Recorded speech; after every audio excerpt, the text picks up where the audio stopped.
১৯ বছরের ছেলেটার কান্না ভেজা মুখটা মোটামুটি সবাই দেখে নিয়েছেন সোমবার সন্ধে থেকে। নদিয়ার তাহেরপুরের ছেলেটার নাম রনিত সরকার। গতবার রিলায়েন্স ডেভেলপমেন্ট লিগে ছিলেন রিলায়েন্সের যুব দলে।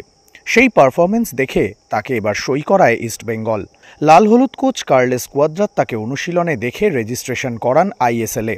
সিনিয়র দলের অনুশীলনে প্রায়ই দেখা যায় তাকে। রিলায়েন্স ডেভেলপমেন্ট লিগে প্রতিটা ম্যাচেই ইস্টবেঙ্গল জার্সিতে খেলছিলেন রনিত। কিন্তু সোমবার তার জীবনে একটা কালো দিন হয়ে রইল। প্রতিশ্রুতিমান এই গোলরক্ষক মোহনবাগানের বিরুদ্ধে ৫ গোল হজম করলেন।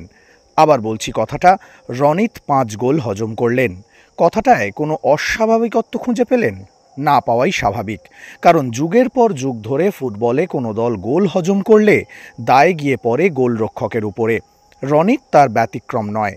ইস্টবেঙ্গল যে ৫টি গোল হজম করেছে, প্রতিটি গোল হয়েছে সেট পিসে। এই সময় ইস্টবেঙ্গল রক্ষণের ফরমেশন কি ঠিক ছিল, সে খবর কেউ রাখে না। রনিত ম্যাচে অন্তত ৩ থেকে ৪টি নিশ্চিত গোল বাঁচিয়েছেন, কিন্তু সেই খবর কেউ রাখে না। গোলরক্ষক ৫ গোল হজম করেছে মানেই গ্যালারি থেকে তার জন্য উঠে আসবে চোখা চোখা শব্দ, যতই সে ১৯ বছরের হোক না কেন।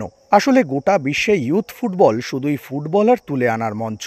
জয় পরাজয় ফলাফল নিয়ে কেউ বিশেষ মাথা ঘামায় না, তবে এখানে সবাই ঘামায়। তাই তো ৫ গোল হজমের পর সমর্থকদের গালিগালাজ শুনে কান্নায় ভেঙে পড়তে হয় রনিত সরকারদের।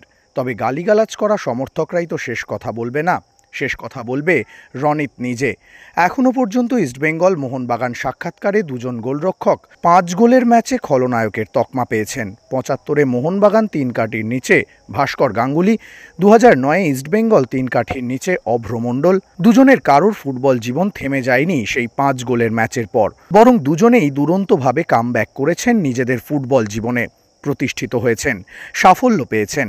রনিতের ভেঙে পড়া স্বাভাবিক, তবে দল মত নির্বিশেষে গোটা ময়দান চাইছে রনিত ফিরে আসুক, আবার ৩ কাঠির নিচে দাঁড়িয়ে বাঁচিয়ে দিক একের পর এক গোল। কামব্যাক করুক ভাস্কর গাঙ্গুলি, অভ্র মণ্ডলদের মতো।